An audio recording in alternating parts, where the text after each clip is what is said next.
Hi, I'm Kate Ricci.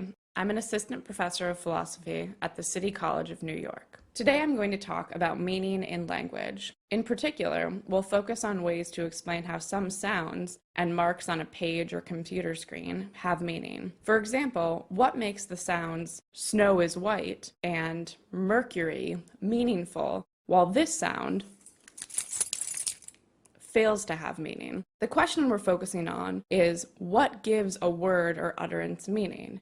This is a question about what determines meaning. This could be called a foundational meaning question, since we're looking for what serves as the determiners or foundations of an expression or sentence's meaning. In contrast, one might also ask questions about what a particular word or utterance means. Dictionaries classify these bits of information. Questions like, what does cat mean? Or what does gatto mean? Are descriptive meaning questions.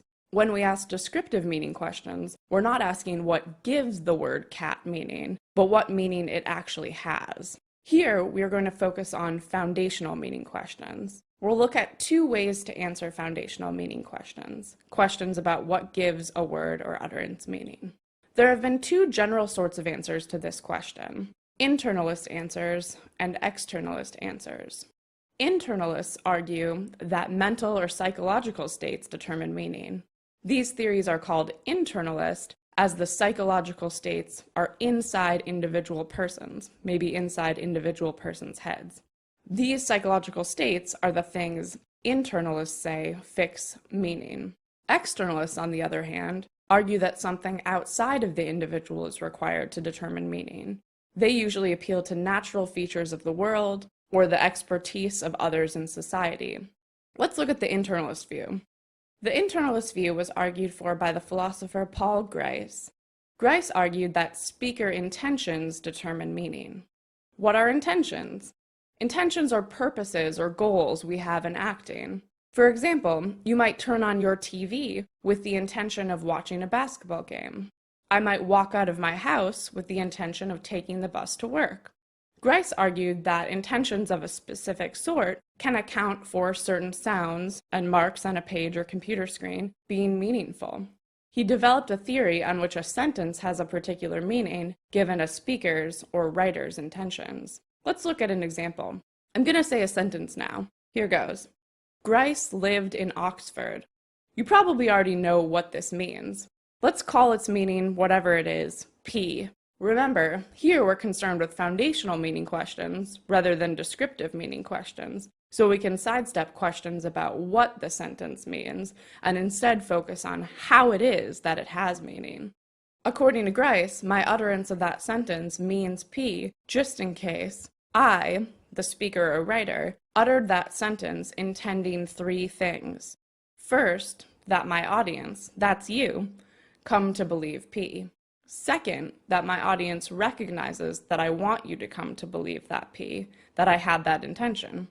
And third, that you come to believe P, given your recognition that I wanted you to come to believe P. So far, this theory tells us what a particular utterance of a sentence means. It tells us what my utterance, the one I made just a minute ago, means based on the intentions I had.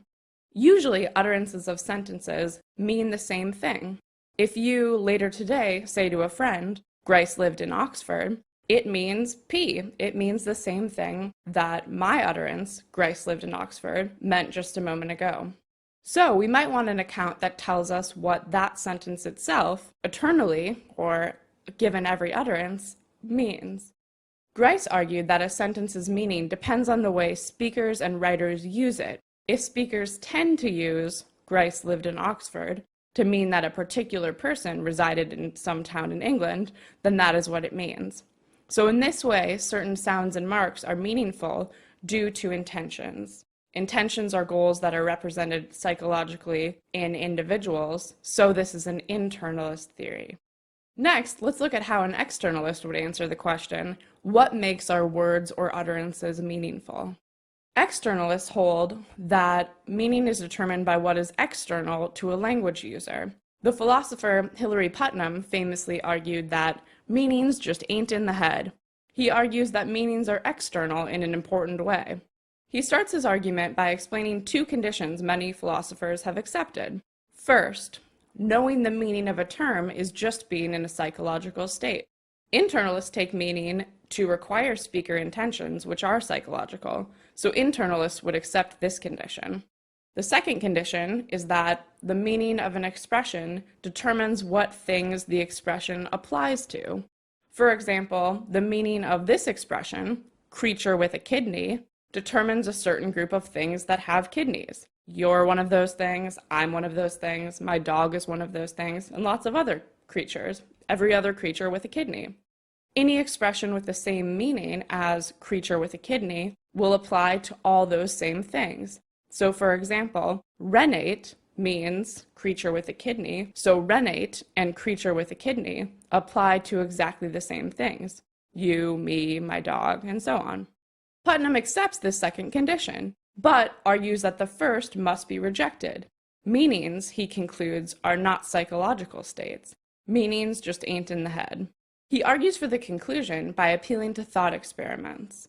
Thought experiments are hypothetical situations that philosophers use to help determine what would make something true and what the conditions for accurately applying a concept are. They help us to look beyond the way our world really is to consider ways the world might have been. The most famous thought experiment for externalism focuses on a scenario involving Earth and another planet we could call Twin Earth. Putnam asks us to imagine the following situation.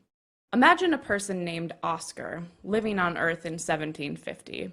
Oscar, like all of us, has come in contact with water. He's had some to drink, he's swum in it, he's admired it flowing in a river. He thinks of it as something like the colorless, odorless, tasteless liquid that fills the lakes and streams and comes out of the faucet.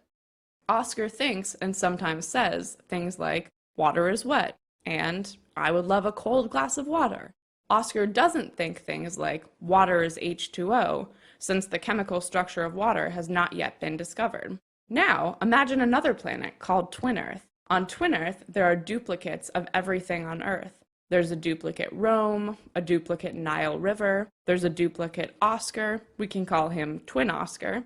Twin Earth looks just like Earth. However, the stuff that fills the lakes, streams, and taps on Twin Earth is not H2O.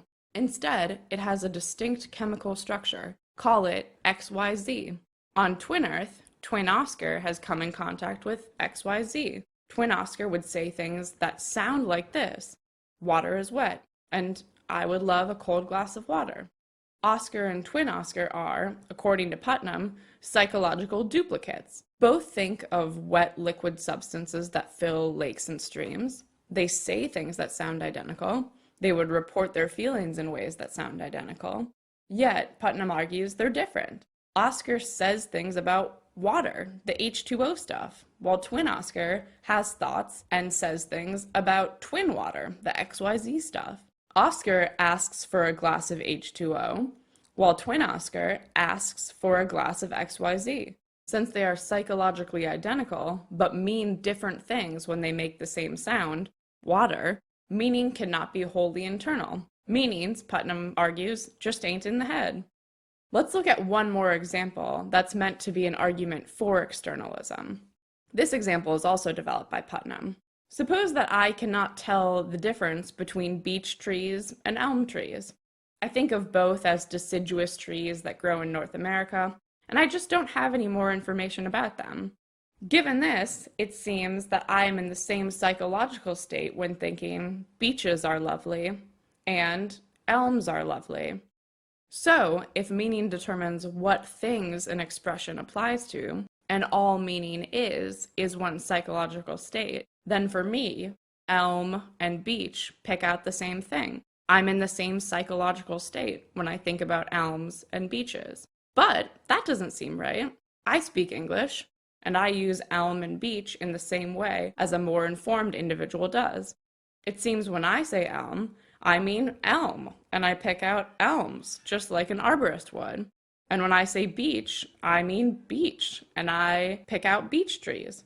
So, meanings cannot be psychological states. Meanings cannot be wholly internal.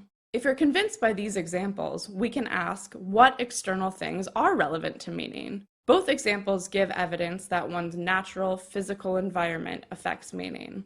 What kinds of things are out there in one's physical environment affects the meanings of one's words and utterances. Others have argued that the external social environment also affects meaning. According to the externalist, causal and historical connections with our natural and social environment work to determine what our expressions and utterances mean. Let's sum up. We began with the question, what makes our words and sentences meaningful?